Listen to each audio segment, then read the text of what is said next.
អត់ទេនៅខាងមុខមានអ្នកខ្លាំងខ្ញុំក៏គ្មានវិធីដែរ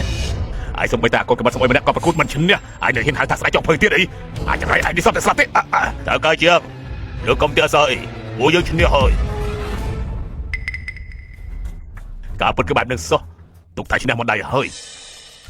គឺខំមកពីឯងបើកុំតែឯងលូកដៃហាងបៃធានប៉ាយើងក៏មិនចាញ់គេដែរលោកគ្រូគេបំផ្លាញសុបសិទ្ធដែលលោកគ្រូធ្វើមិនចាត់ពួកយើងអត់បានការទេទោះធ្វើ10ឆ្នាំទៀតក៏យើងមិនអាចឈ្នះគេបានដែរការប្រកួតវគ្គនេះពួកយើងចាញ់គេហើយអាយ៉ាណែលោកមើលចុះសុបមួយឆ្នាំដល់ល្អពិតជាគួរឲ្យស្ដាយកំពុងអស់បាត់ហើយគួរឲ្យស្ដាយមែនត្រូវហើយបានហើយពេលវេលាប្រកួតបានចប់ហើយហាងបៃធានប៉ាមិនអាចធ្វើសុបសិទ្ធតាមដែលកំណត់បានទេឥឡូវនេះខ្ញុំសូមប្រកាសចុះជាវស៊ឺតុនឈ្នះដើមឡើយគឺជាវគ្គដែលយកឈ្នះបានហើយគឺមកពីឯងនឹងហើយគឺមកពីឯងនឹងហើយបានជាឲ្យពួកយើងចាញ់នោះ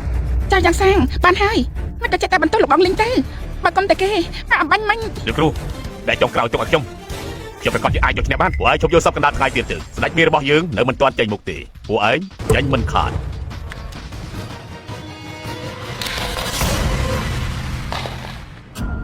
ស្ដេចបងខានជួបគ្នាយូរណាស់មកហើយគឺឯង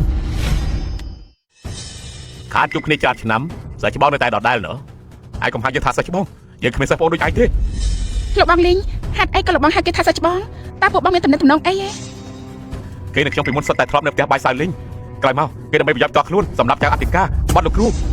គឺគេប្រមាថសៅលីងនោះគឺពួកឯងម្នាក់ខ្លួនឯងទេណាយ៉ាងណាស្នេហ៍ដាច់គេរបស់សៅលីងខ្ញុំរៀនចេះយូរណាស់មកហើយចំណែកបងវិញនោះស្ដេចបងខានជួបគ្នាច្រើនឆ្នាំហើយមិនក៏បងប្រឡូកយូរទៅវេទនាទៅអញ្ចឹងខ្លាចជាកូនក្បត់នៅផ្ទះបាយបែបនេះហ៎ផ្ទះបាយវិហារសៅលីងភេសអីទៅ Boost Strong ញ៉ាំ Boost Strong ឆ្ងាញ់ជាងគេខ្ញុំមិនដែលលឺសិស្សវិហារសៅលីងម្នាក់ណាចេញមកធ្វើជាចំភៅនោះទេអើយឡងណា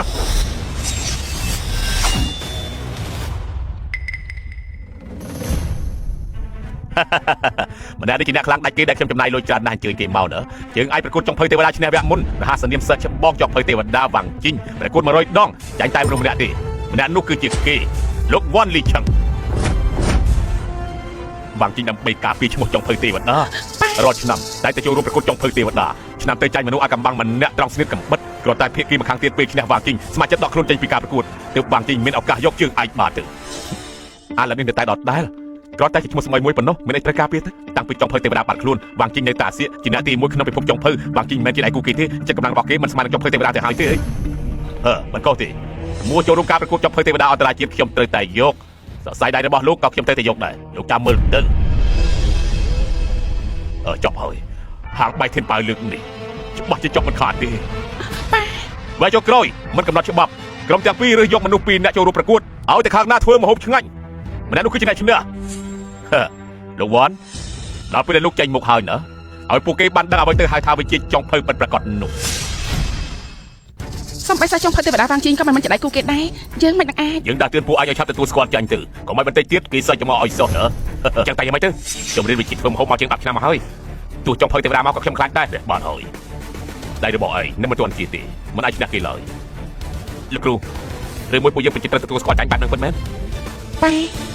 វគ្គចុងក្រោយឲ្យខ្ញុំនឹងបងលីងចូលទៅឲ្យគេទៅមែនទេសៀវយាគ្រាន់តែជាកូនកម្រិតម្នាក់តែប៉ុណ្ណោះទេទោះស្និទ្ធកម្រិតគេល្អយ៉ាងណាគេមិនចេះដាំបាច់ក៏អត់បានកាត់ដែរហើយភាគីម្ខាងទៀតជាមនុស្សសម្បីចុងភៅទេវតាក៏មិនខ្លាចផងបើឲ្យគេទៅនោះហាងបាយធានប៉ៅមានផ្លូវអីទៀតទៅមែនហើយអ្នកនាងរឿងពាក់ព័ន្ធការស្លាប់របស់ហាងបាយធានប៉ៅខ្ញុំមើលទៅយកល្អឲ្យលោកបងចាយចូលទៅពួកឲ្យឈប់ឆ្លោះគ្នាទៅអំបញ្ញមិញអរគុណដែលឡាយបានជួយបើមិនចឹងខ្ញុំនឹងសៀវយាខ្លាចតែរបួសធ្ងន់មិនខាននោះទេណាលោកម្ចាស់លោកគួរសមពេកហើយទោះជាខ្ញុំជាកូនក្បត់ក៏ដោយក៏បារម្ភពីហាងបាយធានប៉ៅរបស់លោកដែរការប្រកួតវាផ្ដាច់ព្រាត់ខ្ញុំចង់ឲ្យឯងនឹងសៀវយាចូលប្រកួតឯងយល់ព្រមដែរទេតាចាស់លោកម្ចាស់ទោះជាលោកមិននិយាយក៏ខ្ញុំចូលរួមប្រកួតដែរវ៉ាលីឆឹងកាលនោះឯងក្បត់គ្រូសម្រាប់ចៅអធិការថ្ងៃនេះយើងដើម្បីសៅលីងកំចាត់ជនក្បត់ឯងហើយលោកគ្រូឲ្យគេទៅឲ្យ